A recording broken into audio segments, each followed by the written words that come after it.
Hi, Sarah. Introduce Charles. Nobody knows. Nobody knows what? Nobody knows who I am? Why is that my fault? What a game show. Memory there Yes. shortly. Charles Sakkal, all the way from Hasn't been here Brooklyn. in several months. I want everyone to take their paper. Look, I want everyone to take their paper. We're fighting the war. Everybody has on their, what's it called? Everyone has their soldier. Each one of these are a soldier. So everybody look at the paper and legit understand that you're praying for somebody. And also this class is really dedicated for my friend and my cousin, okay, Yaniv Abraham Ben Shimon, that who's in Duv Devan right now. And there's an article Zera Shimshon, if anybody wants to grab it. I mean, an English one. English? No, nobody wants it? Great. Everybody take the Hebrew. I also want to give a shout out to my friend Ronnie Braha. He's in Brooklyn. New friend. Never met, but good guy. So we know, we're going to Aleph. We say, everybody Friday night says, what do we say? We say Eshet Hayil. We say Eshet Hayil, right. Last Perek in Mishleh. Does anyone know how many Pesukim are in Eshet Hayil? Aleph base, 22 must be. 22, very good. Yeah. So the Ariza says, what's the 22? Keneged. 22 is Keneged.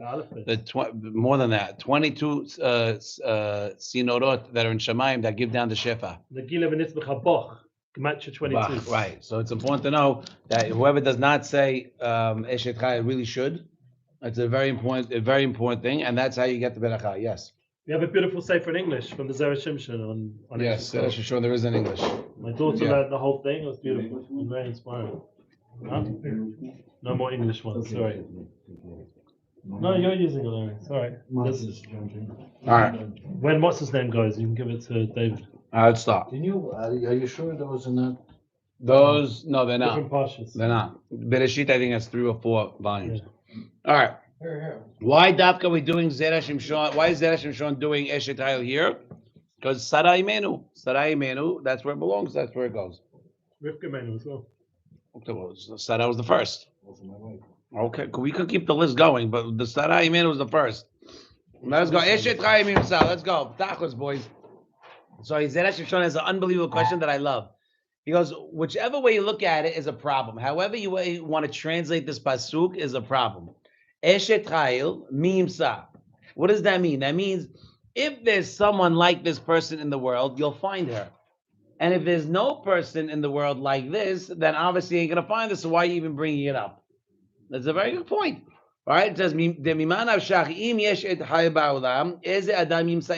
going to find her. But if there's no Eshet Hayil in the world, then it's pashut that you're not going to find her. So what is this concept of Eshet Hayil Mimsa? You understand the question? Yaakov, again. The pasuk says, it's my leeway to ask it again. The question is, what does say Eshet Hayil Mimsa? What does that mean? Eshet Hayil, who could find an Eshet Hayil? That's a question. Who could find an Eshet Hayil? And the question is, no matter which way you look at it, is an issue. Why? Because if you want to say that there is, if an Eshet Hayil is found in the world, right, then it's pashut that she's going to be found, and you don't have to bring it up. But if you want to say that it's not possible to find an Eshet Hayil, then it's pashut that no one's going to find her. So what's the purpose of asking the question? It's either she's there or she's not. That's the question. Okay? We bring a Gemara. Yes. Did you find your Eshet Hayil? Yes.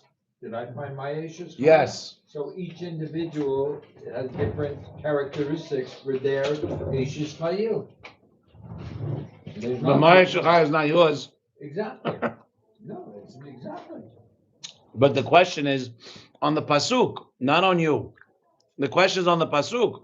Why is the pasuk saying Eshet Hayil Mimsa? So which one is it? Am I going to find her or am I not going to find her? Is there this woman, this magical woman, does she exist or does she not exist? There's a Gemara in Yevamot that says in Israel, what would they say? And one of my favorite things, by the way. Okay, they bring this up in Yevamot and also Masechet Berachot. It says matzah or motzeh. What is matzah? Right, famous. I love it. My favorite. Matzah means did you find good, or motzeh did you find someone you got to get out, kiss? You have to kiss her out, like she's no good, right? So there's different things. What it's referring to. One of them is a wife. You found the good wife or you found the bad wife. Matzah means I found. Motzeh means to get rid of, right? To kick out or to kick out, right? To clean out. right? So the Reef asks a question, and he goes, Lichora, it's really a question without a reasoning. Why? Because how is a husband or a groom supposed to figure out if the girl, if he likes, if he found matzah or motzeh from the first night? Meaning, you're talking about, did you find a good wife? Did you not find a good wife? How do you expect? You just married her. Everybody, by the way, everybody wants their life to be full of 6-month relationships. You know how they say that? Because like the first 6 months are always the best. Then it gets much trickier and much harder. Really, nobody. I'll keep that one to myself. It's being recorded right now, so we're just gonna. It's okay. My wife's watching. Look, it says in Pirkei Avot, right? What is it? It says, Al tarbeh siha im ha'isha. Don't talk so much with women. And what is it talking about? It's talking about your own wife. Kal v'chomer eshet havero. Kal v'chomer, your friend's wife. You shouldn't be talking to your friend. So what's the peshat? What does it mean? Right? Al tarbeh siha im ha'isha, my own wife. Don't talk to my wife so much. What does that mean? So I asked my rabbi once, Rabbi Azenkot, and I go, Rabbi, what does this mean? Al tarbeh siha im ha'isha. He goes in his heavy accent. He goes, it means you shouldn't be so bougie with your wife. Like, I go, what does that mean? He goes, everything should not be about the looks and the physicality and whatever. Everything about your wife that you love past a certain time is all about what she does for you and the children of the house. It is not about what she does for you specifically, and it's not the way she looks like. It's not meant to be that way. That's not how a marriage is grown. A marriage is grown through the experiences that you both deal with and you both go through. Right or wrong? Makes sense? Yaakov, you're smiling, huh? Yeah. I was thinking of a Fiddler on the Roof, where he asks her, "Do you love me?" And after doing all this for you, bringing up children, etc., yeah, I love you. It's something that grows. It's not based on physicality. No, it's not based on physicality. So, but the first question, the Reef is asking a question. In Israel, they would say, when the guy first got married, they would say, Matzah or motzeh? Did you find the good one or did you find the bad one? Meaning you have to get rid of her. So the Reef is asking, it's not a real question because how do you expect him to understand the answer from the first day? They just met. Well, whatever it is, you know what I mean? Everything's great in the beginning. So that's not a fair question. And the second question is, what does it matter? Why was it the way to ask? Why was it the way to ask him, did you find a good wife or not? If he found a good wife, it's too early for him to know. And if he found a bad wife and he finds out that she's no good, then what are you rubbing in his face? They're married already. What do you want from the guy? He can't do anything about it. Also, what kind of bonehead is going to say motzeh? The bonehead. There you go. Right. So look inside, guys. Look, we're on Resh Chav Bet. Resh Chav. I want to make sure everyone has it. At the bottom of the page, it says Ve'od. Ma'arav is in Eretz Yisrael? Ma'arav is Eretz Yisrael, yes. It says Ve'od. Ma to'elet yesh b'she'elatam. What advantage is there for asking this question? Demimana shach, no matter which way you look at it, she'im hi isha tova, gam be'lo divrehem hi tova. Right? Even without their words, she's good, and I don't need people asking me. It's not like you're helping to improve her. She is what she is. If she's good, she's already good. It doesn't mean nothing. And if she found somebody bad, if he found somebody bad, there's nothing he can do to it's done. They got married already. They got to deal with it. He's got to deal with it. Right. What are you gonna do? So it's a Gemara in Ketuvot that says what? You say to how do you express it? How do you say condolences? To my condolences? Like, Like you're gonna make him feel worse. you're gonna make him feel worse. Right? That's the Gemara in Ketuvot. What are you gonna bring it up for? If he did find the bad girl, at the end of the day, what are you going to bring it up? And even if you bring it up, what's the purpose? Are you just going to do it to make him feel, you're trying to console him. Meanwhile, it doesn't do you any good. You're just going to make him feel worse. So this whole question of matzah motzeh makes no sense. So far, so good. Reuven, you with me? When you talk slightly low, it makes me feel like you're not. I'm so with you. Okay. Yay. So by the way, so Zera Shimshon said, oh, my boy. So Zera Shimshon says it's not a real question. Why is it not a real question? We're doing Aleph Eshet Chaya, by the way. No, we'll see how far we go. So it's not a real. That's why I said 8:30 instead of 9:30. It's like We're going to be here till 3 a.m. Right. I thought I would get to stay longer. No way. Amazing. Yetzirah. Amazing. All right. Look, we had a meeting. Just when Chesed had a meeting today to go and meet by Rabbi Pinto's house. He's a very big rabbi, the Baba Sali's grandson.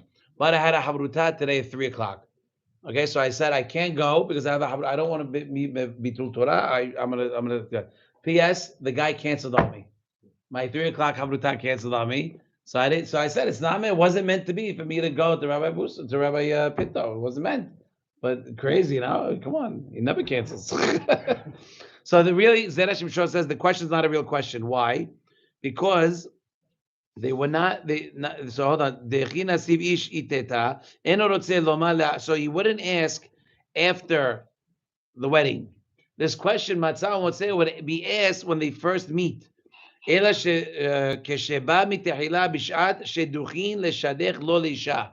first date. He would ask on the first date, would Matzah Motzeh, good girl or not good girl? Why? They would ask him Matzah Motzeh. So you see, it's not that they asked after, they would ask before. They would ask before the first date, which makes sense. Look, you don't remember? I hope you do. You went on a date, right? You go home. Your parents ask you, "How was it?" Right? Your parents ask you, "How was it?" My dog did. Your dog, your parents, when you were 20. Or when I was 20. I'm sorry, you remember. So okay. So the question is, why did they ask this? What is the thank you? What is the understand? Why they asked that? Matzah or motzeh? Why Davka did they ask this? Again, not after the marriage. Not after they get married, but after the first date, right after they first see each other. So the question is, what's the kavanah that they're asking? The kavanatam hayta lishol leota hata. They're asking the guy, if this is the woman that you received without prayer, meaning without influence, or not. What does that mean? Look inside. Im zot haisha bata lo beli tefila ubeli shum hafsara shelo.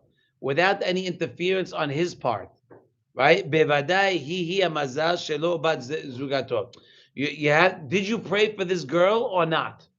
If you prayed for her, motzeh. We'll get there. I know. Hold on. What do you mean? Did he pray for her? Did he cheat. pray? You're cheating. I'm asking a shaila.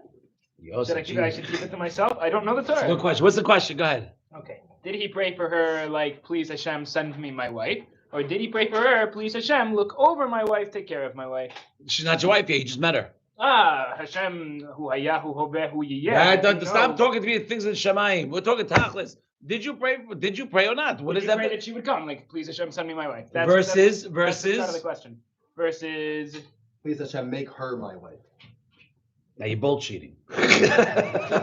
Yeah. I was trying to get out of you. I was trying to get out of you. What does it mean? She prayed. First date, not marriage. No. So what is he praying for? Why would someone say, did you pray or was it stam? Why would that be good? Why would that be a bad thing? We always pray. Yeah. War, we pray. What's the problem? Not to be like, so that be the right person, as opposed to just saying there's another date, which could be going well or not well. Oh, here's the opposite. But he's praying. They're saying, did you pray or did you not pray? I mean, did you pray for this girl or did this just come by through your mazal? Like, did you daven or did you not daven? Yeah, but the question is what? But here he's saying the opposite. What am I davening for? You're davening for your wife. Please Hashem. I'm not supposed to daven for my wife? Yeah, that's what it's talking asking. about? Did you daven or did you not daven? Let's see. If you didn't daven, it was through your mazal. So let's see what it says in Sotah. Okay, the first daf is Sotah. So bevadai hi amazal shelo bat zugato vezeu matzah lashon avar. What is matzah? Lashon past. What is the past? To hint to you, was this the girl that was set up with you 40 days? Remember after you conceived, 40 days in your mother's belly? 40 days, that's when you get your zivug. But wouldn't you think that this is a good one? That's the question. That's the question is, did you pray for her? The first question is, okay, matzah or motzeh. Let's break it down. Matzah, the first question is, did you pray for her or not? Right? That's the question. That the kid comes home from the date, whatever, sees the parents, how you doing, good night, because that's the right way. Tell your kids, you always come say good night to me before you go to sleep. That's what my parents did. That's the right thing, no matter what time it is. And I understand it now because my kids are getting older and they don't listen. Right? And right, you understand. So when they ask matzah or motzeh, so the Zera Shimshon is explaining what does matzah or motzeh mean. He starts with matzah. Matzah, remember, is the good one. What is matzah? From 40 days, matzah is lashon avad. So is this one like the zivug that you were destined that you were destined to be with, that you were destined to be with? Is that the one that is that the matzah, or is it, did you get to this girl because of your prayer, because you prayed, right? Kemo shamru, like it says in Moed Katan, it says Shema yikademenu aher b'rahamim. So Shemuel tells, I forgot the case. Who remember? Oh, Shimshon, not Shemuel. Shimshon asked for this. Charles. I'm not a rabbi. Stop doing that. Where's my book? Hello, you come. Where's my book? No, I remember while I'm already on the way. Fair enough. Yes. It's too weird that you say Welcome. if you didn't daven for it. Shh, boys. If you didn't daven for it, it's the good one, and if you daven for it, it's not going to be a good one. So what does it mean? The opposite of the whole Torah we know. Right, exactly. But what's the question? What's the issue? The issue is what happened to Shimshon. What happened to Shimshon? He got punished because he married a Pelishti, right? A woman from Pelishtim, right? But that was destined. But what was the problem that he did? He told his father, I want that one. I want that girl. Instead of what? Instead of any Pelishti that comes that's destined to me, it'll be mine. By you praying for this particular one, what did you do? You now made it where I want this one. Not I want a girl that's a good girl that's going to raise my kids the right way. No. Yeah, the prayer doesn't have to be on that one. Alex, we didn't do this. Right, the point is you've taken out the whole. Love this guy. You've taken that whole option. Okay, let's review.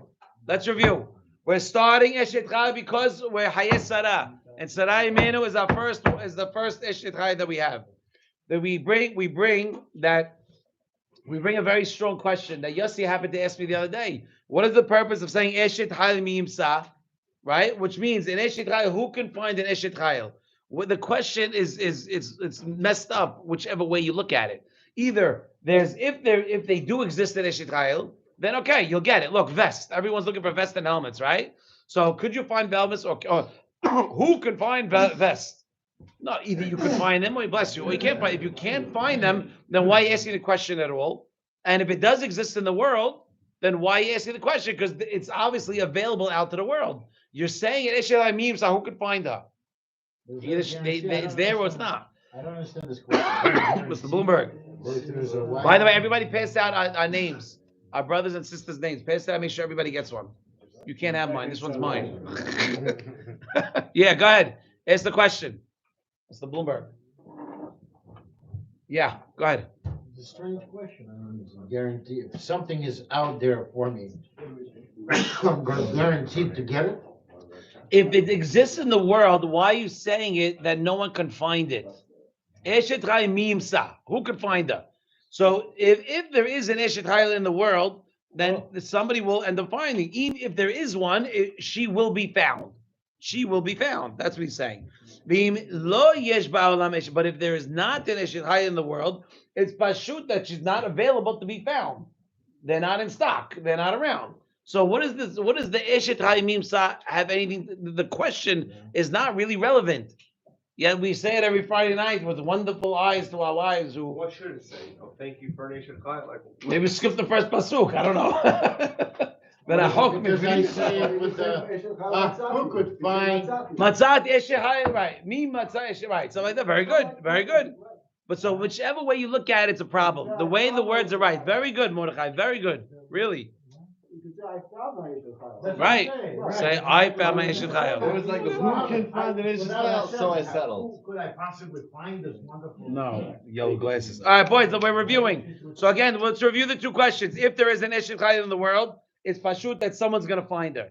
And if there's not an Eshet Chayil in the world, it's pashut that no one's going to find her. So what is the purpose of writing Eshet Chayil Miyimsa? And who's going to find an Eshet Chayil? It's either she's available or she's not. We bring a Gemara Yevamot. Okay, Samik Gimel Amud Bet. That says in Israel they would say matzah or motzeh. Nice. And I didn't even have to get your daughter to come over to get you to the house.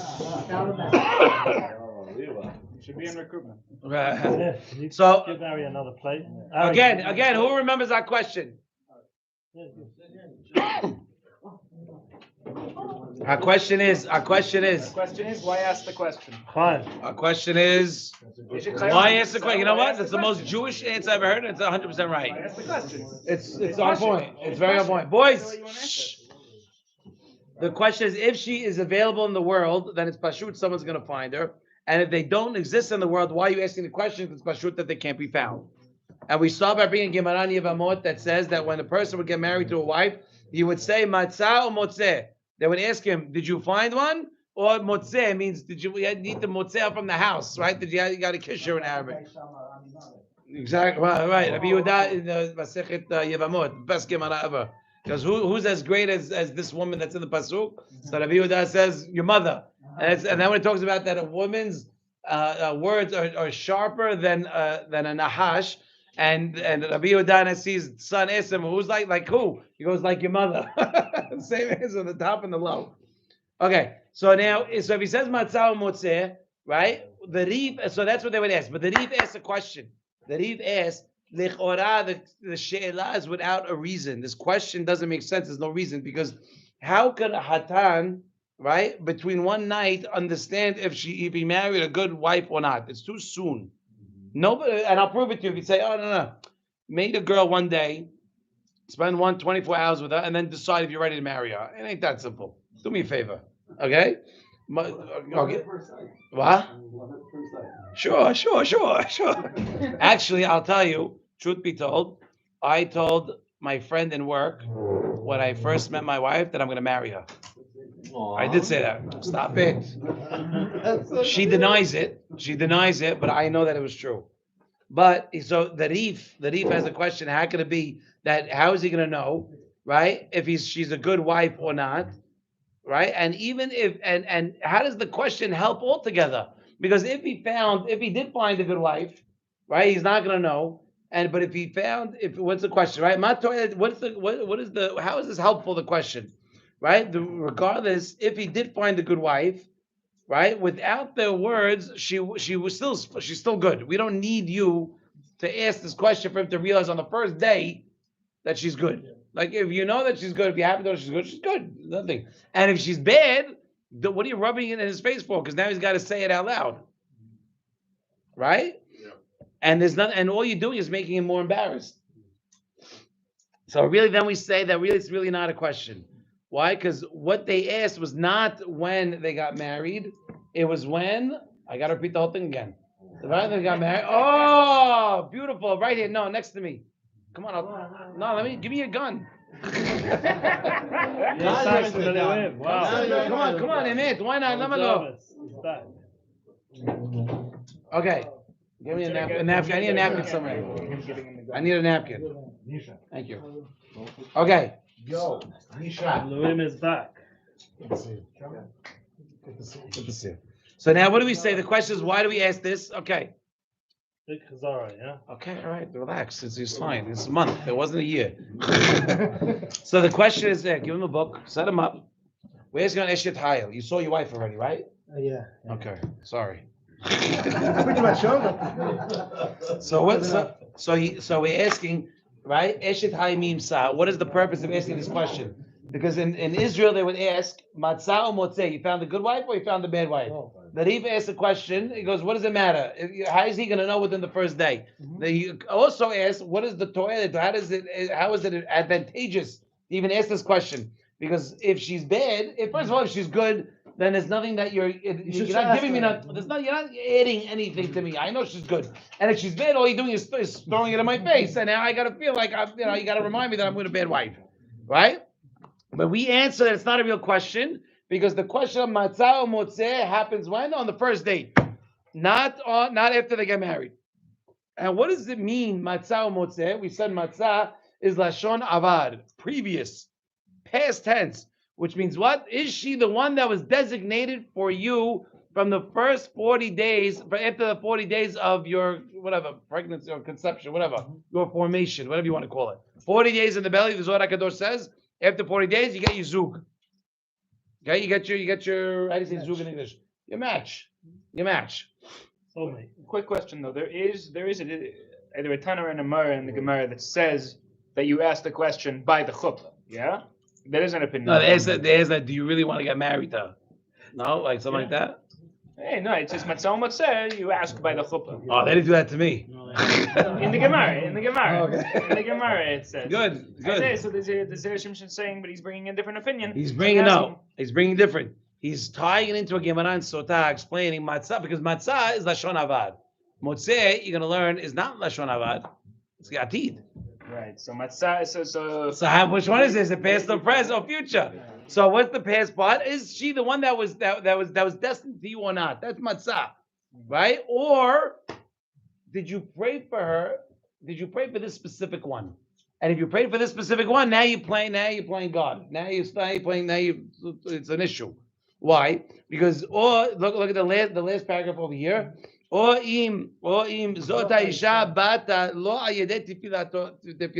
know our tefillahs are strong. Did you so motzeh is the bad one. You're kicking her out. Did you pray for this particular one? Because if so, that's not a good thing. And we know because we have a Gemara in Moed Katan. We're going to get to in a minute about Rav. But we brought up, which is quickly, it's outside the Zera Shimshon.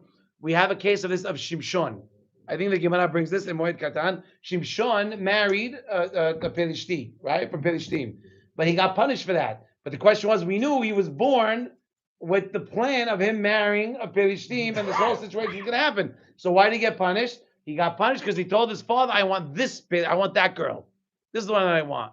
So because he you understand? He decided I want this one, not a Pelishti, whichever one comes to me, whichever one is destined to me, I'll take. Not that. No, I want that one. I want that house. I want this one. So because of that, that's how he got punished even more. It's very scary stuff. Okay, so what does the Gemara say in Moed Katan? Shema Ikadim. Okay, so Shemuel, you have Rav and Shemuel. Shemuel says, Mr. Brenner, Shemuel says that maybe you should rush and marry her because someone else might come and scoop her up. And if she does that, it's a problem. So he says what? So look what it says. V'zeu motzeh. Lashon hoveh. Not atid. I'm sorry, hoveh. Oh, come on. It's like you forgot where I live. Did you lose my number? Did you delete my number? We'll go through it later. Shematza'a ata. Did you find her now? Because of your tefillot now you're causing her to come to you through your tefillot, but it's not the proper way. Right? The az, and therefore en zivugo ole yafeh. It's not proper. Right? But it says that Rava heard a guy saying, I want to marry, screaming out to Hashem, I want to marry this girl. And Rava tells him, don't do that. Don't pray for a specific person. And this person did not listen. Okay? And I don't want to spoil it, but later the Gemara goes on and says, he ends up hearing the guy screaming, praying to Hashem, Hashem, please kill me or take her. I can't take it anymore. And Rava says, I told you. I told you to listen to me. I told you. Okay? You got whatever comes to you, by the way, I don't know about you guys, but I'm sure that everybody here met their wife in a very, whichever way it happened. It's always a funky way how it happened. That's why, because that's Hashem doing it. There's a story in the Gemara where I forgot which of the Tanaim or the Amoraim was asked by one of these princesses, asked what's so hard, right? Which one? Oh gosh. Not Shimon ben Shetach. I was gonna say Rabbi Shimon. Yeah. I don't remember. But he says, what's so hard with the zivugim? So what does he do? I think it was Rabbi Yossi. No, Rabbi Yossi? I think so. No, I don't think so. No, I don't know. Maybe. So he says, I don't remember. You're the Avrech, no? So I'll go look for you. I'll get back. Inshallah, I'll get it tonight. I know. I'm waiting for a voice talk. Give it to you. Look it up. What's the rabbi? No, it is. I think it might be in Baba Mitzvah. I do. So what does he say? Pei Vav, Pei Zayin, like the pays in the pays. I have a question. Though. Yes. Might ruin it, but there's matzah motzeh, and this is meshet chayil mitzah. So that's like. So we're gonna get there in a minute. We're gonna get there exactly. Yes, we're gonna get there. Okay. We're gonna get there. We talked about avad. We're talking over, and then after we're gonna talk. What's it called? Atid. We're gonna talk atid. So the question is what? So here, Yali. So the question is. So what I was saying about the story of the Gemara is that. So what did she do? She took 1,000 slaves, male, 1,000 slaves, female, and put them together. And that they ended up coming back the next day. Everybody had like a black eye and all was hip because everybody was beating each other because it doesn't work that way. You can't just whoever you were with is who you're with. Good. So now, oh no way. Yeah. Come on, we need more chairs. There is one there. One chair there, and that's So look, we're going again. Chaim, you ready? Eshet Chaim Imsa. This is how you learn, boys. It's not a one and done. Eshet Chaim Imsa, right? If you found it or not, right? What's the question of Matzah Motzeh? Tidy. Yeah, there's one over there. There's an empty chair there. So the question was, what are you bringing it up? Hey, what's your name? You said what? Huh? Oh, Nice wow. to meet you. Each other for years. Okay, later. Okay, we're gonna move on. We're not gonna review. So now the question is, again, we're gonna review. Let's review. Should we review? Can we review, boys? Can we review one more time? Can I get one more time? Yes or no? Yes. Okay, listen. We have a pasuk. Eshet Hayimim Sa. Why? Because Sarai Imenu. We're talking about Sarai Imenu. Okay, and why Sarai Imenu? So he gets out of here real fast. And why Sarai Imenu? Because she's the first Eshet Chayil. The question is, why say Eshet Hayimim Sa? Meaning, what's the difference? Either if there are Eshet Chayas in the world, they will be found. If there's no Eshet Chayil in the world, then what are you even bringing it up? Because they don't exist. So what does this Eshet Chayil mean? Who's going to find an Eshet Chayil? Either they're on the shelves or they ain't on the shelves. It's one or the other. And we bring a Gemarani of Amot that says what? We say that in the Ma'arav, right? Where's Ma'arav? Eretz Yisrael. Very good. They say what? Matzah Motzeh. What is Matzah Motzeh? Boys, listen up. Matzah Motzeh is, did you find the good one or did you find the bad one? Right? So the Reef asks a question, and he asks, by the way, Reef is the one that wrote En Yaakov. All right, En Yaakov is the set of books that has all the stories in the Gemara. But if you read the introduction, it tells you it has to fit within one of 12 categories. Okay, it doesn't just file up the stories. They're one of 12 categories. Very interesting.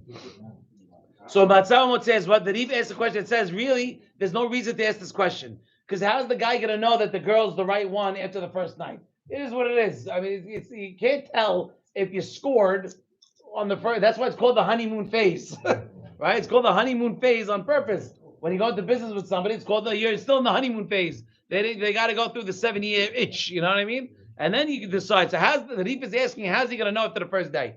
The other question the Zera Shimshon adds is, what is it? The question doesn't help regardless, because if he found a girl that works, then beauty. You're not adding anything. If he found a girl that's bad, what's the purpose of rubbing it in his face? All you can do is make him feel bad. That's where we're at. Okay? Then we say that really the question is not a real question. Why? Because they did not ask before they got married. They asked after they went on a date. The kid would come home, the guy would come home, and the husband, the parents would say, Matzah Motzeh. You found or you didn't, or you want to get rid of. What does that mean, Matzah Motzeh? Matzah is Lashon Avad. Did you matzah her? Meaning, is this the one that was designated for you from the first 40 days of your existence?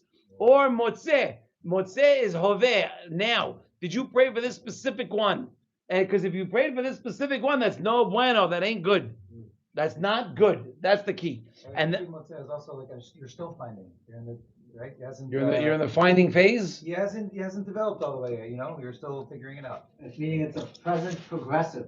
No, but Motzeh also no.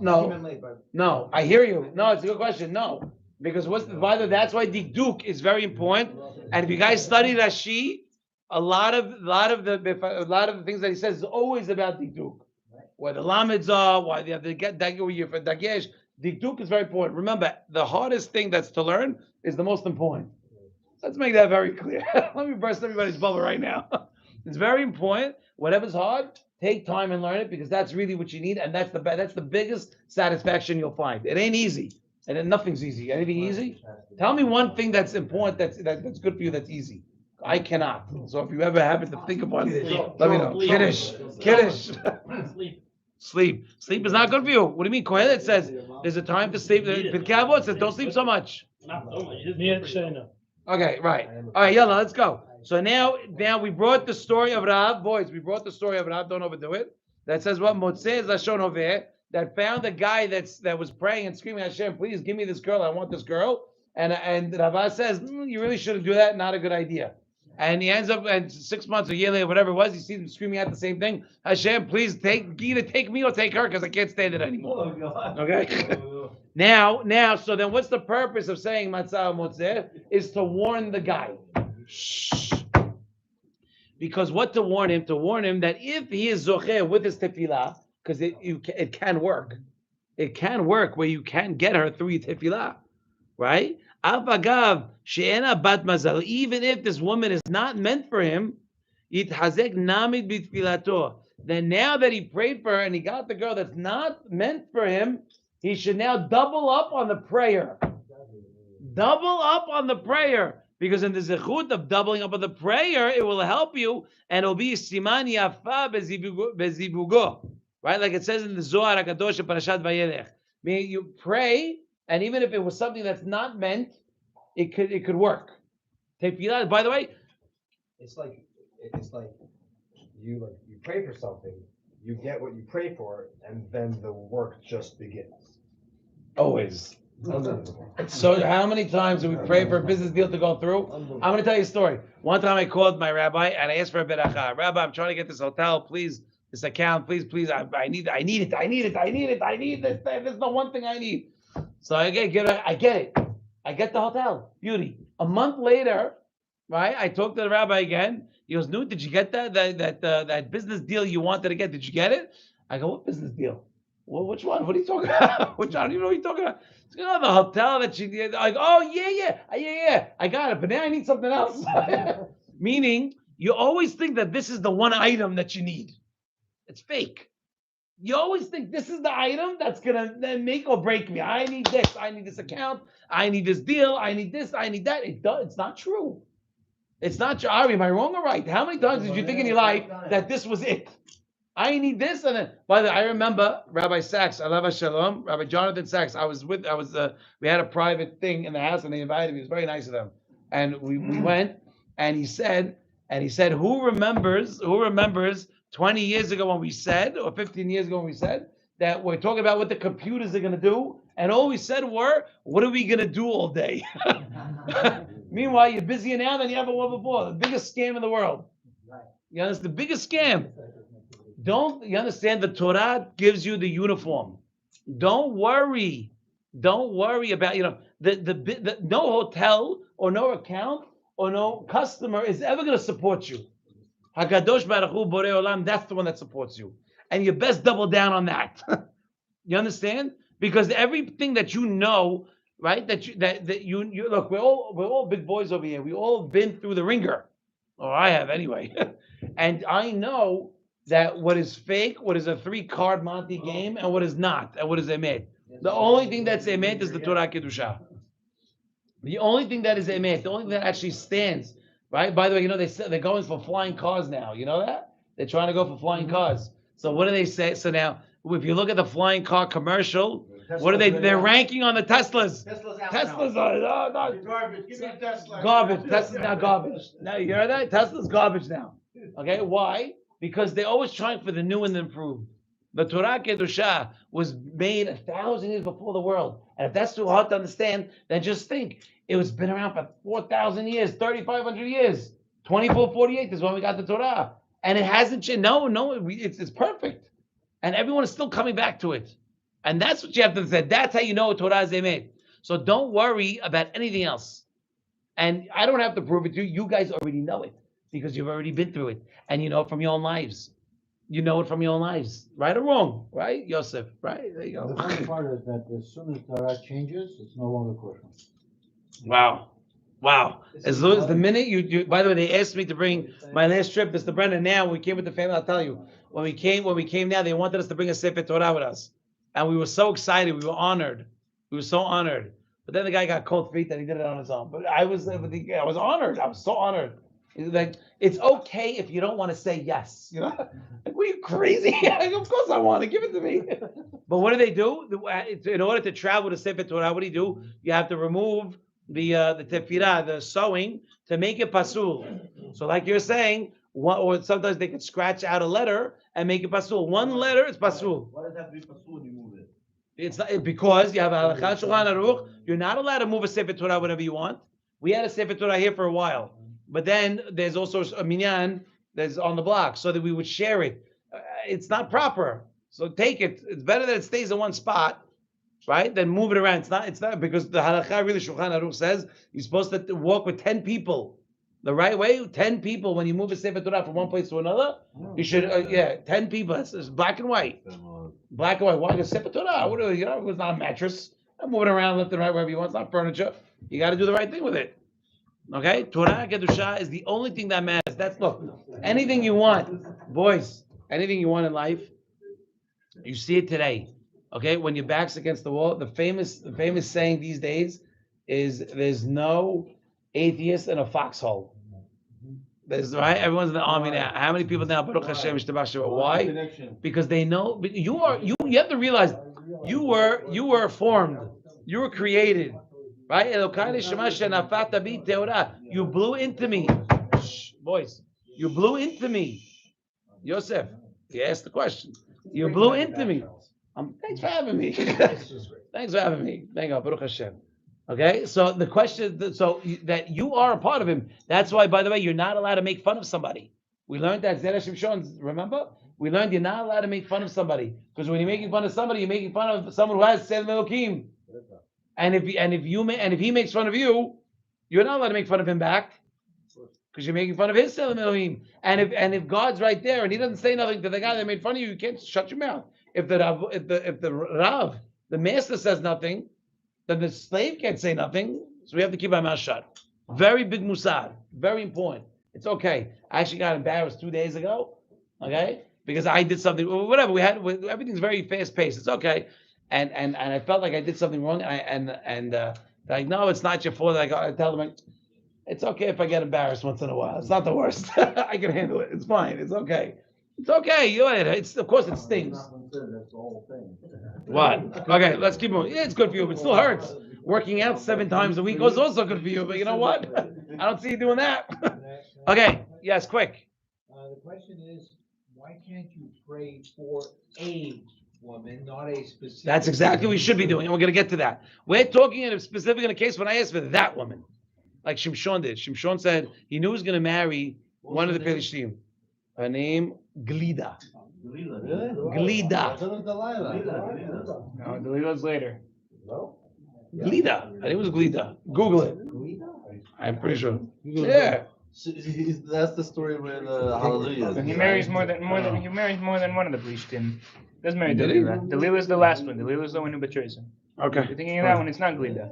I know Glida. He wanted to marry the first one he married. I think was Which one he was married was Glida? I don't remember. I don't know. Whatever. We have to look it up. Okay. So again, why are we saying this? We're doing this to warn the guy. Shh. That because hello. You good over there or not? Are you waiting for it? Were you waiting for that to happen? I was also thinking about it. Okay. So now the Adua, it's known when the zivug doesn't go right, it's rough. When you see 2 people get married that it's not supposed to meant to be, problems happen. You get aniyut, you get a rough life, you get issues. And through the issues, God forbid, other issues happen. Right? If she dies, God forbid, we cause the woman to die early in a time. Because if you put an American part and an Israeli part together, they don't fit in the car. It might work for a little bit, but it's not. But what happens? The car you end up needing a new transmission before you know it. But all I did was do something to the muffler. It doesn't matter. You put something together that didn't belong, and because you put something that didn't belong, there are consequences.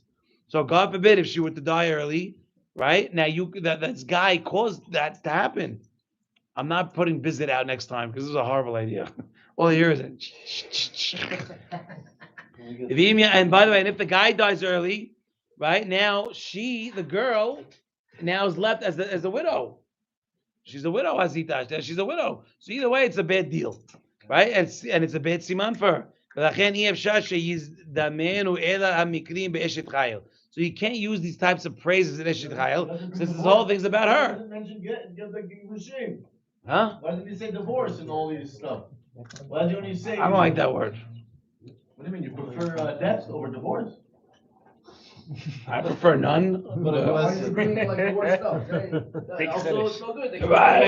not for me. That ain't for me. That's not my favorite. That's not for me. All right, let's find out the answer. The question is why. So we're holding up a matzah and motzeh. So we talked about past, which is matzah, right? 40 days of birth, 40 days of conception. We talked about hoveh, which is right motzeh. Now I'm praying for this one, so we can't use these terms. So what's next? Yibsa. Atid. Why? Mishum hachi amar katuv eshet hayim yibsa. B'lashon atid. Why? Al yedei tefilotav bevadai ze efshar. Because we know to get an eshet chayil through his own tefillot is not possible. No. Not possible. We're going to see in a minute. V'lo yo'ilu klum tefilotav negda. Im ena bat mazaloria. Why? How could it be that a man cannot pray? By the way, I don't know if you guys are holding your breath. Like we're talking about everyone's wives. It's like a roller coaster. I kind of missed that one. All right. I'm not worried. She doesn't watch the stream. Mine does. By the way, so I found it. So I was super confused because I kept looking it up. It's Gemara and Sota, right? Daf Beis. But it's easier to make a shidduch than to split the sea. But I couldn't find that anecdote about the. In many places in the Gemara says that. Fine, but I couldn't find that anecdote about the Tana and then the Greek woman that was mishadach her about. Right. It's a voracious rabbah. Really? It's a voracious rabbah. And Boys, you have some good stuff here, and you're in the back talking. It's a voracious rabbah, and the Tana is Rabbi Yossi, but it's not Rabbi Yossi ben Yozer. It's Rabbi Yossi ben Chalafta. Halafta. Yeah. Right. Very good. It's so hard to find it because I'm looking all through Shas. It's a medrash. Right. Very good. Now we Well, know. you should know what it says when you learn. By the way, you like this one. Shh. When you learn midrash, it's you get the same zechut as if you're learning Gemara itself, because you're learning about the Tani. Yes, I know you like that one. The Yes. medrash is even older than the Shas. Some of it, yeah. But it's all written with the same rabbis. It's all the same. So the question is, why Lashon Atid? Shh. Boys, why Lashon Atid? To show you that if you pray for her, you're not going to get it unless she's your Zivug, Zev. Why? She ain't going to, just like that, huh? Thank God. By the way, thank God, because really, you wouldn't be able to come at all. You got kids. So, even if you want to say, that it's possible that this Eshet Chayil will be without her Zivug, because, by the way, we're all about the woman. What about, let's say the guy went on a hang gliding thing and it didn't exactly work out so well. The guy died. I mean, these things happen. So if these things happened, maybe the guy died early. Excuse me, am I not working out for you guys? Are you not entertained? They're not so much tonight. Some of us are listening. Some of us. So So listen. Great to have you tonight. So it's not. So what? We're all excited. Don't be so excited then. So look, it's explaining that the fact that the woman herself is an Eshet Chayil, it will protect her from marrying somebody that's no good. The rub is speaking. Don't call me that, please. You know, it bothers me. You know why it bothers me? Why? Because there's real rabbis out there that stop. Watch yourself. Legit, watch yourself. Okay, that you can't. Whatever. Look at this room. So what? So we can't learn Torah together. I have to be a rabbi in order to learn Torah. You don't have to be a rabbi in order to learn. Art Scroll has taught you that. So learn it twice, and then you'll be able to teach it. Well, I will say the Gemara does say that anyone that you learn from, you should call your Rav, even if. Okay, but that means half of us should be calling each other Rav then. So then we should all call each other Rav. Okay, so until we do, don't call me Rav. He did a great job when you were gone, but Baruch Hashem, good. Yes, by the way, thank you for covering me, and Mordechai, thank you for covering me also. So if you want to say that if Shashet Tishaer Eshet Chayil, so if you want to say that it's possible that the Eshet Chayil will be left without a zivug because the guy might have died because of something he did, or something just happened, his father sins, or any other reason, as if Shashet Yo'ilu Tefilotav Shel Adam Zeh Lakahat Ota Lo Leisha Im Kozer Amar HaKatuv Verachok Mipeninim Michra. Because you might assume, let's say she had, look, there's some great girls out there. Right, and sometimes they're older than whatever but there's unbelievable girls. Their amazingness will protect them from marrying the wrong guy. Beyond the pearls are her value. Michra is value, right? Why? Because we're going to see it in a minute. But it's explaining that You know what? It's talking about her real zivug. Is Her real zivug, her real zivug is in Shamayim, and those her- are girls that are gone. her zichut is gonna protect her from marrying the wrong guy. Because if a guy comes around and prays and say, "I want this girl," okay, it could happen, and he could get her. But If she is a eshet chayil, zichuyot that she has will protect her from a bad zivug. That's what it is. Despite his prayers. Despite his tefillot. Right. That's the key. That's the key. Despite the tefillot. So how many times you're doing something? By the way, it's crazy. I'll tell you. Yisrael Weiss told me a story about his cousin who was in the army. Now I don't know. I think he's a young guy who didn't even go through basic training, and they put them in Gaza, something like that. No, he was a reservist. I'm sorry. No, he was a reservist because he was saying that the guns that they give the reservists generally don't work so well. They're not the best guns. And he says that he was on the thing and they're shooting and they're using the gun, they're shooting, and he says, "Thank God my gun works." And for 4 days, I think he wrote for 4 days, he learned to be one with his gun because it was like they were together. Then they go back home for a couple of days, or they go to the base for a couple of days. This is testimony, okay? I'm telling you testimony right now. And he goes home for a couple of days. What do? You go to the shooting range. They have a thing to practice. He goes. All of a sudden, the gun gets jammed. The gun is jammed. Try to clean it, whatever. Try again. Jammed again. Jammed again. Jammed again. Takes it to the commander, whatever. They end up changing out the entire insides of the gun. The gun never worked. The gun never worked. This is, by the way, Mr. Brenner. You got it. I'll send it to you. He wrote it himself. And Yisrael Weiss sent it to me, and he sent it to me a week ago, and I didn't get a chance to read it. He asked me today. I said, I'm going to take a minute. I'm going to read it. Okay, that's unbelievable. Okay, your tefillot means something. I've heard that same story with and he writes that also. Like you handed these old guns, and they worked, and then as soon as they were done needing them, it didn't work. No. By the way, there's going to be books written. Books. You're going to see books coming out. Please, we're busy now. Wait. We're going to get a lot. You're going to see. So now let's continue. So now, what does Verahok Mipin Michra mean? Listen to this. The Rabbi Menachem Azariah is who? Is Rab Mepano. I think it's Rabbi Elazar Mepano. I think, no, Rab Menachem Mepano. Menachem Elazar. Okay, so it's close. Right? He wrote Asara Ma'amarot. Big one. Right? He says that that Hamivakesh Rahamim al Zivug Elyon Lefi HaKavanah Shezacharnu Vehu Sarich Leoto Davar Hu Na'anet Tehila. It's a Gemara that's brought up in Baba Kama that says that when you need exactly. We actually know a story, which I've said it before. There were two mothers on Yom Kippur in Deal, New Jersey. That were in the ladies section, and you know the story. I told this to you. I think you told us by the Asais and Tshuva. Possibly, right? It's classic. It's perfect. Now, that one had a boy and one had a girl that they were marriageable age, and they said they made a deal. Let's pray for each other's kid. So they prayed for each other's kid. That year, those kids ended up getting married together. Amen. It's crazy. It's a true story. It's unbelievable. Zivug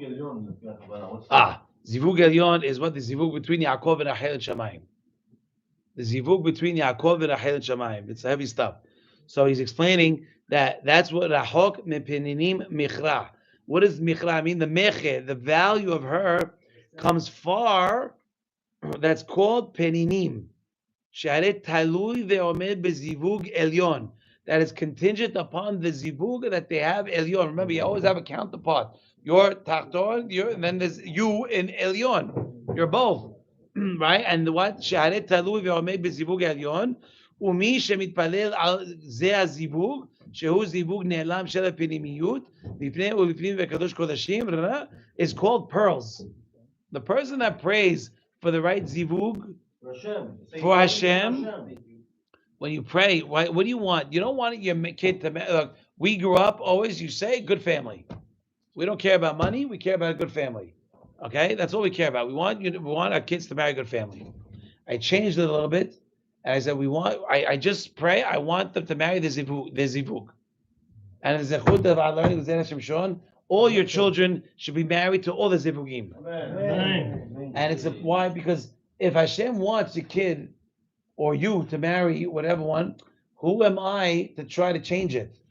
So if you pray, so the Asara Ma'amarot is explaining, if you pray for the Kavanah of HaKadosh Baruch Hu to do what He wants, then you'll be Matzliach, right? And that's what it means. Peninim are the pearls. שנקראו כך, לפי שיושבות לפני ולפנים, ואז דווקא יזכה בה. And then you'll be able to be zocher this type of woman. So if there, Penima. That's the point. That's the next part. Eshet Chayim Mimsa, Verachok, distant, upstairs in Shemayim. Peninim Michla, have value. To the Holy Swan and breed Kasupa this Shabbos in the shul. We say Azam Bishpahin. Azam Bishpahin, yeah. We say Azam Bishpahin, yeah. It's beautiful. It's like Shabbos Chatana or Shabbos Chatan or Mashu. What's the name? It's like such a thing. It's important to say. I think that he's out. Yes, sir. Yes. 1 second. Excuse me. He asked, raised his hand. I said, yes. Go ahead. Why should there be any prayer whatsoever? That means you don't have enough in Muna and Hashem that He already made the shidduch for you in the first 40 days. Very good question. Why pray at all? So why pray at all? He's not married. He wants to get married. He's dominant to get married. So, who cares? Let's say the guy said he's right. So let me help you. You guys want to argue among yourselves, or you want the answer? Just let me know. The answer is, if you look at the Sidur Matok Midvash, right? It explains the reason. When he says Atah Hona Adam Da'at, right? You not only pray, when you pray the Amidah, you have to have in mind that not only am I praying for all these 18 berachot, I'm also understanding it's a mitzvah to ask. I have a hiyuv, an obligation to ask HaKadosh Baruch Hu. I have an obligation. I know everything's from Him, but I also, because I asked the Pittsburgh Rebbe that a long time ago, I said, I don't understand. If I know that everything's from God, you read all the books of Musar, they all say HaKadosh Baruch Hu, beauty.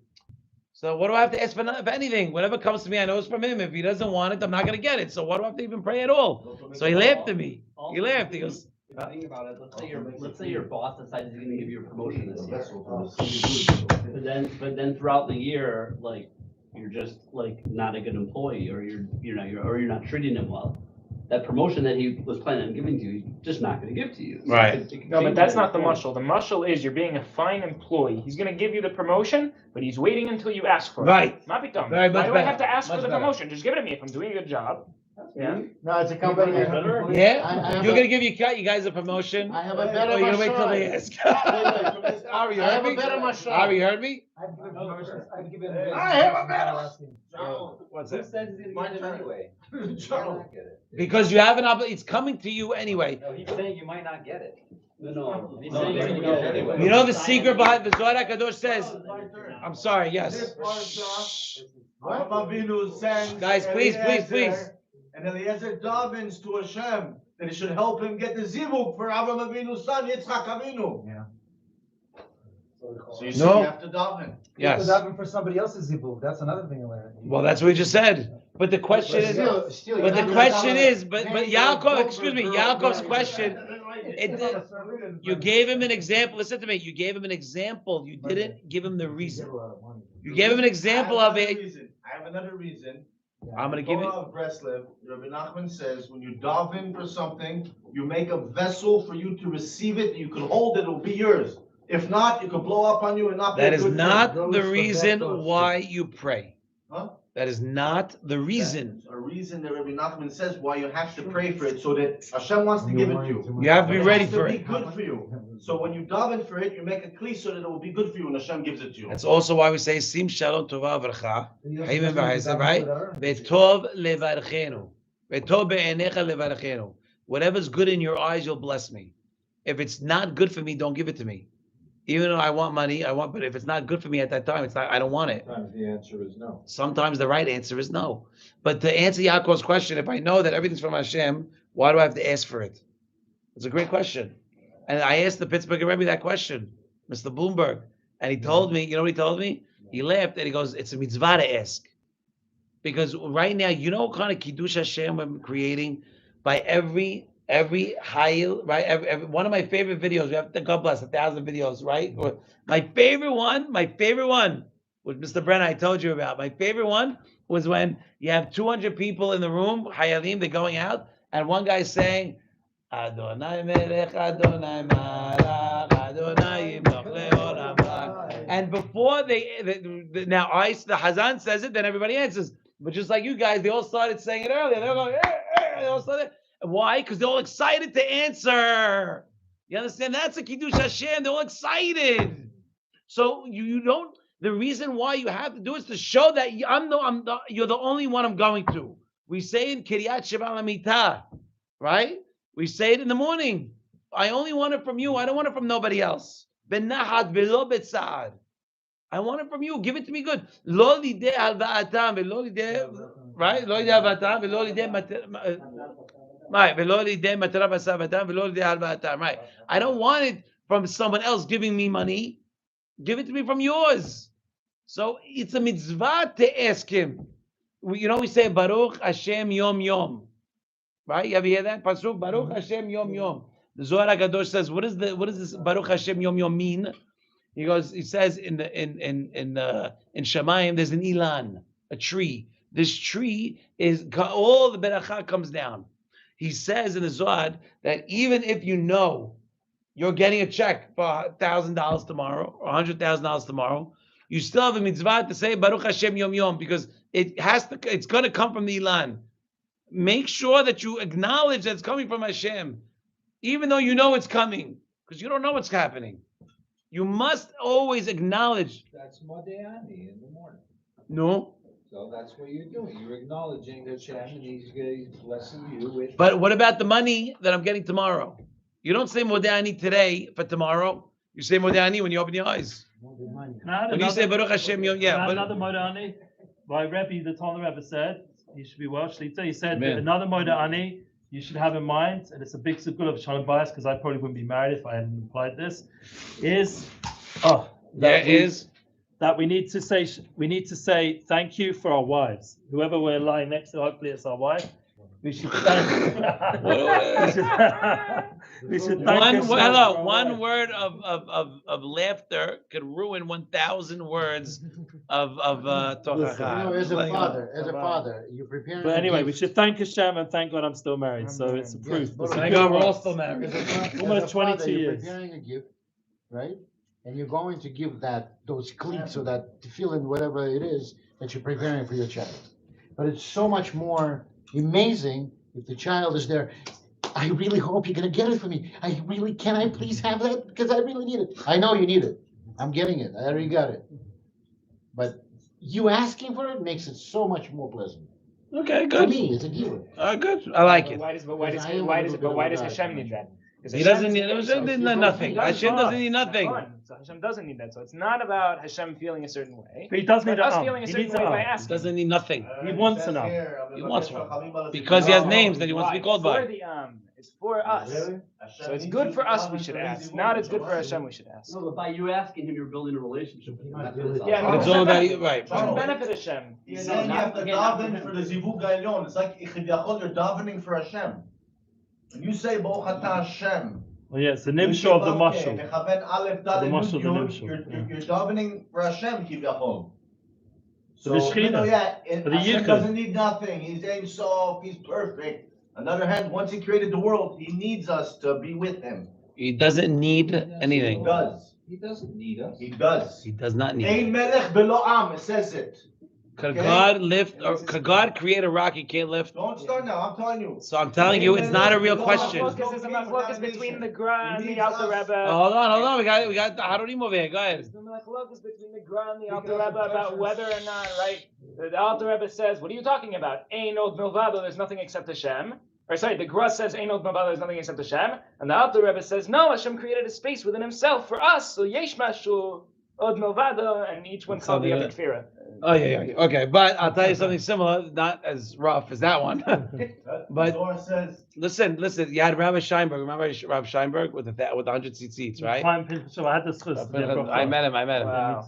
And him and Acham Avadia Yosef are sitting together. Acham Avadia, okay, Gaon Olam.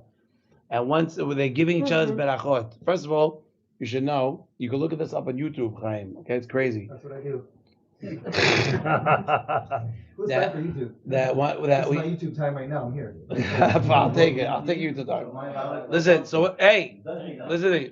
if no briti, shamayim v'aretz lo samti. If we don't keep the Torah, there's no shamayim v'aretz. So that's a problem for us. That's not a his problem. That's an us problem. That's a me He problem. wants the world. He created it. I also want the world. Are you crazy? He created you. He All right, created the listen. Torah.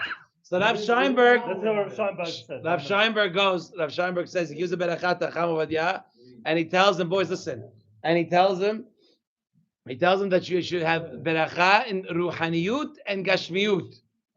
Okay? Chaim, it's for YouTube time, it's for you. He tells them, Rav Scheinberg says, I give you a beracha, you should have beracha in ruhaniyut, right, is in your spirituality, and your gashmiut, and your physicality. And what does Chacham Ovadia say? You should have beracha in your gashmiut, and also your ruhaniyut. Switches the order. And Rabbi Scheinberg says, ruhaniyut lifnei gashmiut. And Chacham Ovadia says, gashmiut lifnei ruhaniyut. Says the opposite. One says spiritual before the physical, the other one says physical before the spiritual. It's a famous mahloket in Pirkei Avot. Right? In Kemach and Torah and Kemach. Right? No Torah. Without money, there's no Torah. But without money, there's no Torah. Without money, there's no Torah. And without Torah, there's no money. If you don't learn Torah, you ain't gonna have money. But if you don't have money, you can't pay for guys to learn. So it's like, which one? You understand? You can't. You need one or the other. You need both to rub each. But it was funny. You can look it up on YouTube. Them fighting back and forth. It's cute. It's very cute. Huh? It's obvious that Gashmi is first. That's machloket. That's a Chavadia. It's Faradi. Mabruk. The whole basis of everything we learn about in the Hasidic world is that we're physical people and we raise up the spiritual for the physical. Wait, they're talking about Your reference point is where you start from. You start from where we are. We're right here. We're not malachim. We're humans. So it has to be the spiritual is only through the Gashmi. Good. And I'm sure Rav Scheinberg could have an answer for you. Maybe his answer works for him, but not everybody's got 100 pairs of scissors. So Rav Scheinberg was not born with 100 pairs of tzitzit. He was born with none, just like me and you. And he used to play baseball. You know? Let's continue. We got more. That's a terrible idea.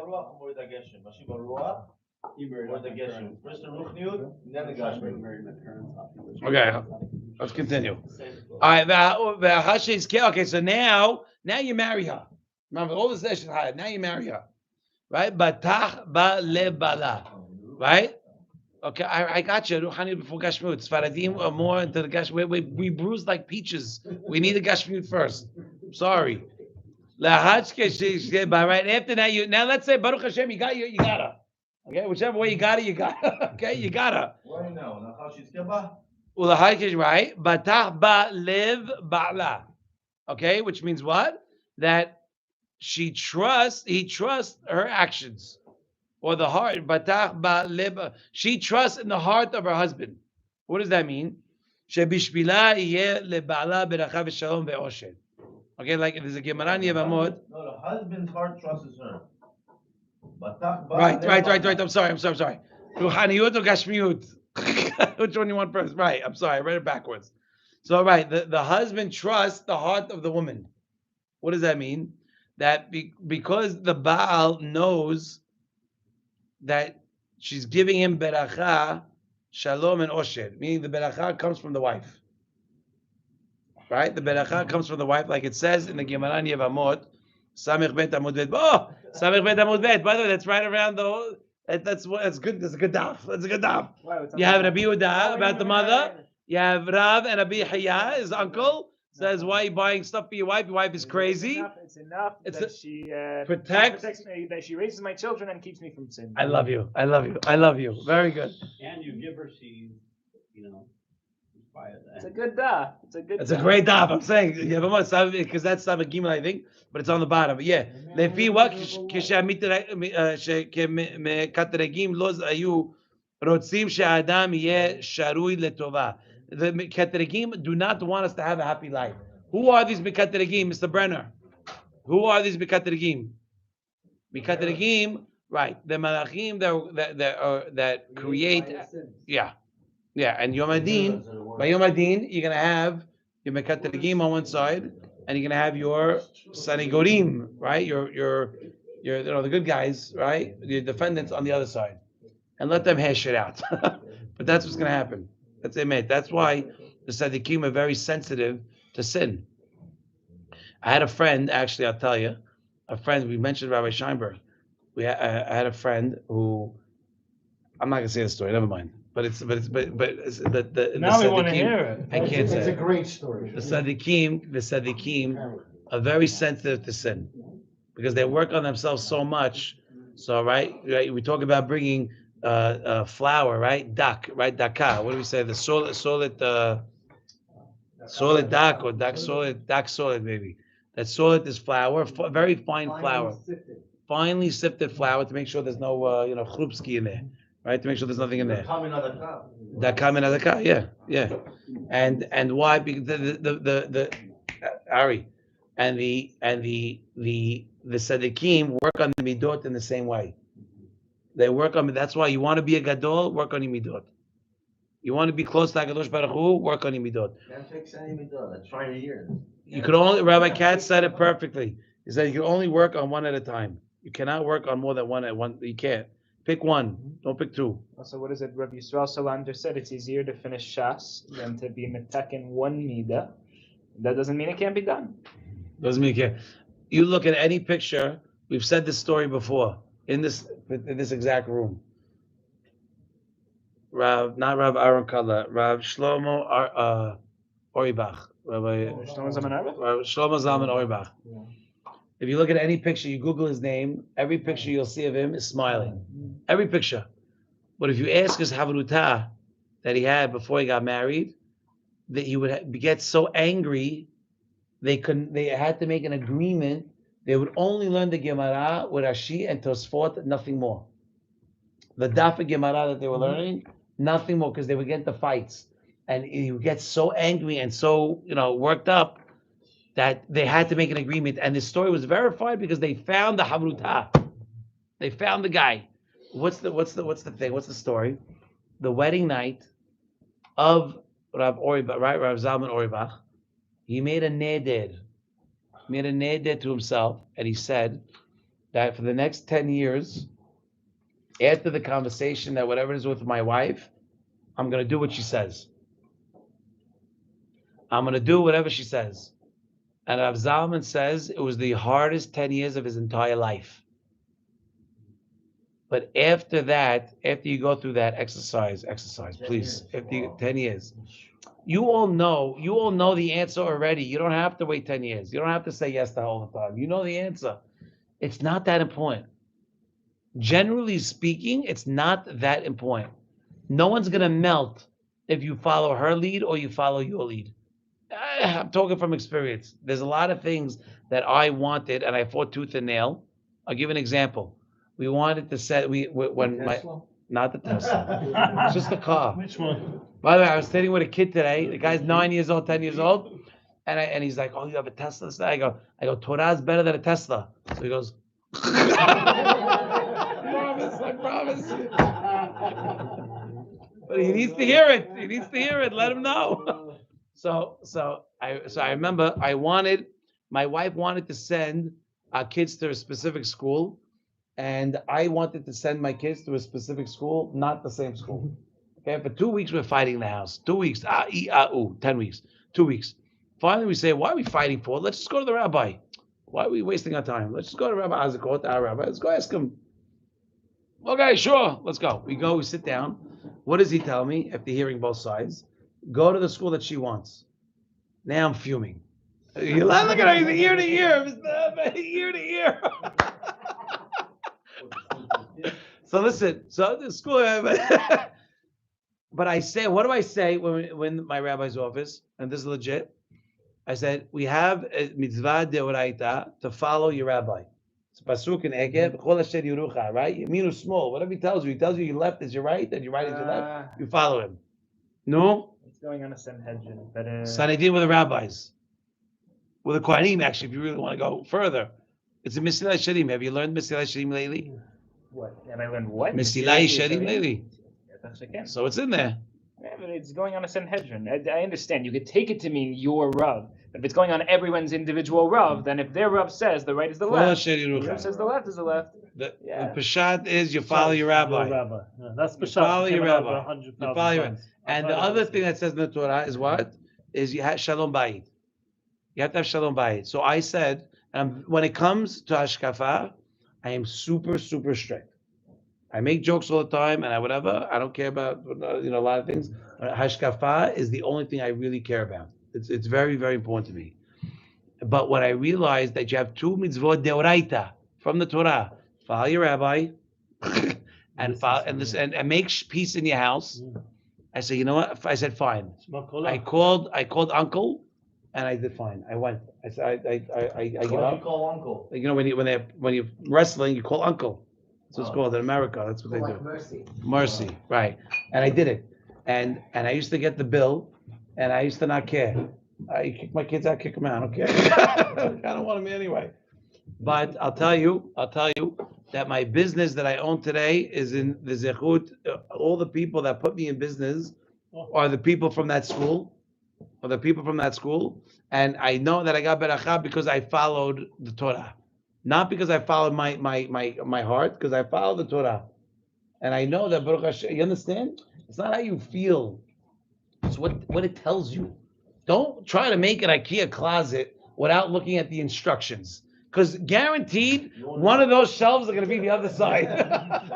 You know what I mean? Right or wrong? I went the instructions. I have one right there. This one is the other one. This is the wrong one. So now, go back to Ayin Yan. It's interesting. Yeah. So outside of New York and Israel, how do Goyim live in America? They find a job and then they go live near that job, right? Okay. And Jews find a community they want to be in and then they find a job nearby. They what? It's the other way around. They find a community and then a job. Come back to the community. Huh? Right. Or they fly, Charles, where's or the they, pasuk in or Ekev? they work abroad. But most of the time. Shoftim. Perek, what's Perek Dalet, Perek Tet? What's the? It's not hard. It might be highlighted. No, it's coming up. All right, look. So now, Batach Ba'ale, come on, let's finish over here. We're gonna finish over here. You ready? So it says Bishvila because she brings the beracha and the shalom and the osher in the house, just like the Gemara in Yevamot says that the enemies don't want the mekatregim do not want you to be happy betova, right? Like it says in Parsha Ki teseh ve'achata et shelal oivecha. You'll eat the spoils of your enemies. Now what? Sheyeh lo mamon harbe, that you can have a lot of money. The exact opposite of what mekatregim wants from you. They don't want you to be happy. They don't think you deserve to be happy. They think you deserve to be bad. Right? And this, the wife is going to give you the beracha. Really, the wife is going to give you the beracha that what? That you're going to be able to have. Ari, text them already. See, good boy.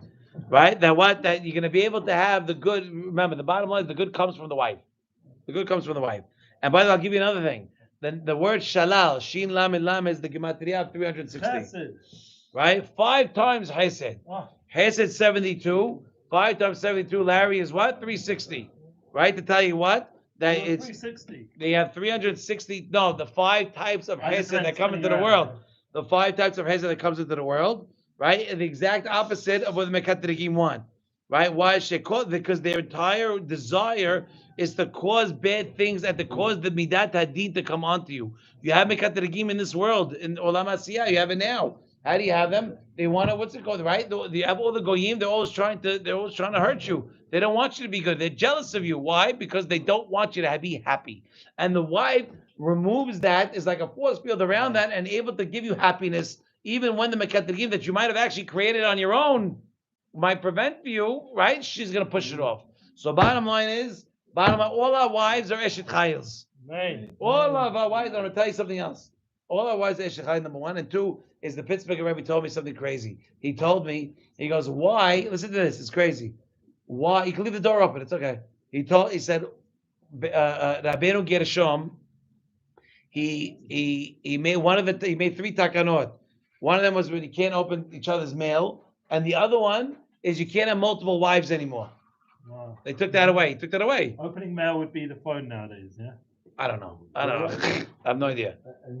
It goes, Rabbeinu Gershom made 3 takanot. One of them was not opening mail. I forgot the third one. The second one was having more than one wife. Only had one wife. It always bothered me why he did that. I'm not kidding. I've heard that a few times. I'm just saying, but listen to what he tells me. No, it's unbelievable. Which part? That why did you take away multiple wives? Like, would you do that? Like, it's for the. I don't remember. Every month, Listen. 2 weeks on, 2 weeks off. You know the story? The whole month you get. Maybe. But listen. But what does he gives me a hidush? What is it? We're gonna finish with this. What does he tell me? You're very serious. You're looking very serious. Yeah, when he said that synchronized. Oh my God. He said in the old days you had multiple wives. You come home, the wife was in the mood for you. What'd you do? You went on to the next house. You went to the next room. You go to the wife. One of the wives will be in the mood for you. The problem with that is you're never able to work on yourself. What happens with your wife now? You're forced to work on yourself. You're forced to hold your tongue because you know what comes if you don't. You know what I mean? That's why. Gedalia says you don't want a trophy wife. You want a wife that brings you trophies. Only if you have money and you can take You care got of that? it. Not everybody That's has a nice- It's not. What is that relevant to the situation? I'm talking about the challenge. This isn't something that the average person. He's would explained face. that people stop working on themselves. That's what he's saying. People like He's just so- like the whole community, like 2 guys had more than one wife. I don't think it was 2 guys. Okay, do me a favor. He put up that I just don't think so. With Ruach HaKodesh. It was a Ruach HaKodesh. It was a real thing. But and the point is that consensus once on we it is stopped working on ourselves, by the way, I'll tell you something. I heard this from a class from Rabbi Raymond Beta. Okay? What does he say? He said there's 2 types of people that get married. Okay? There's 80% of the world and there's 20% of the world. 20% of the world marry someone exactly like them. Right? And you meet them 20 years later. Huh? 80-20 is for everything. 80-20 is for everything. Okay. So you meet them you meet. 80% of burgers are eaten by Could you 20% just of listen? I'm burgers. trying to wrap it up.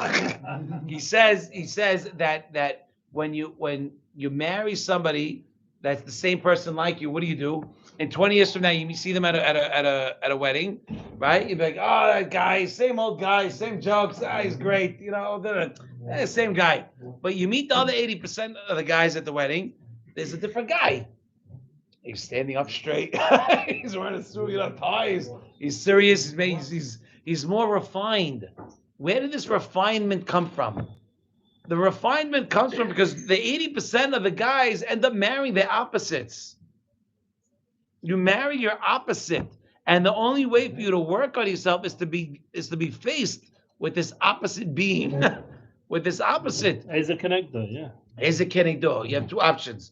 It could be good for you or it could be bad for you. And even the connector is an Azer. Is good for you. That's the point you're saying. It's a double-edged sword. You want it to be good for you, or you want it to be bad. It could be good for you, but if you don't do it right, then she's a disaster, and it could be bad for you. The connector is good for you. It helps you grow, become a better person. Yes, so that's why the Rabbeinu Gershom got rid of the multiple wives. Because the people stopped working on themselves. So that means if we would have kept working on ourselves, we would have still had multiple wives. But that's not the point. That's not the point of this class. But the point is that understand that the woman in your life is meant to improve you, all right? It is meant to refine you. Charles, are you sure he didn't get rid of that rule because each and every one of them Was annoying? drove him crazy? So I don't know. I wasn't there. But I'm pretty sure not. I'm pretty sure because when the Pittsburgh Rebbe told me that I said, wow. Because it always bothered me. What do you gotta do that for? Like, for what reason? Does the Sephardim take on the Ashkenazi? So the truth is, we never took it on. Yeah, he's not your Rav. We never took it on, and the Yemenites, when they came from Yemen, you should know that Israel had to change the law. Okay, had to change the law because they had multiple wives, and they're like, I'm not divorcing my wife. Forget you. I'm not doing that. No way. So they had to change the law. All right, that if you had a multiple wife before this date, you could continue having your extra wife. But bottom line is that the purpose of the wife is to what? Is to help you improve. All right, you see the beracha comes from the wife. Okay, you should also have, if you don't have a wife, you should find a wife. And if you What? want to have more than So he says that exactly. Right. And if you want to Right. have more than All the Sheva comes more with than wife. one wife, remember With a there are bracha. more than one mother-in-laws. I have two mother-in-laws. I have a good mother-in-law, so I can't help you. Stepmother. I have a good mother-in-law. Thank God, I have a good mother-in-law. What? Huh? Get an extra source of bracha because we just said Yeah, what's the extra beracha? If you have two wives? So every wife is another chunk of bracha. But only if you look at her for the right. Why don't we do yibum today? It's a Gemara. It's the Mishnah actually in Yevamot. Why don't we do yibum today? Because the kavanah changed. The kavanah used to be to have children, to spread the name of God, to get all the nefashot out from Shamayim. But as the generations went on, it wasn't exactly the what's it called, the kavanah anymore. So the rabbi says better do halitza than do yibum for the wrong reasons. So it's all about your kavanah, right? It's all about your kavanah. In the zechut of our learning, everyone look at your name. I want everyone to say their name out loud at the same time. Yishai Zera Shimshon ben Chava. Borchitzak ben Shmuel ben Shama. Yaniv Abraham ben Shimon. The zechut of our learning is Zera Shimshon. It should give protection. Yom Tov ben Tamar. Should be Matzliach. Should have Shemira. Right? Besitcha b'shalom u'bovecha b'shalom. They should go. Yeah, no. Your name's not here. What's your name? My name? Man, say it now. I ask you. Michael ben Yelena. Michael ben Yelena. You should תלך לשלום ותעזור לשלום. Okay? Do a kiddush לשם שמיים. שביתי אדוני כנדיק תמיד. ברוך אדוני לעולם אמן ואמן. רבי חניה בקשה אומר. רצה הקדוש ברוך הוא לזכות זה לפיך אל בת רצון שנאמר. אדוני חפש למען שרידו יגדיר תורה ויאדיר. אני לקדש. Amen. Amen. Amen.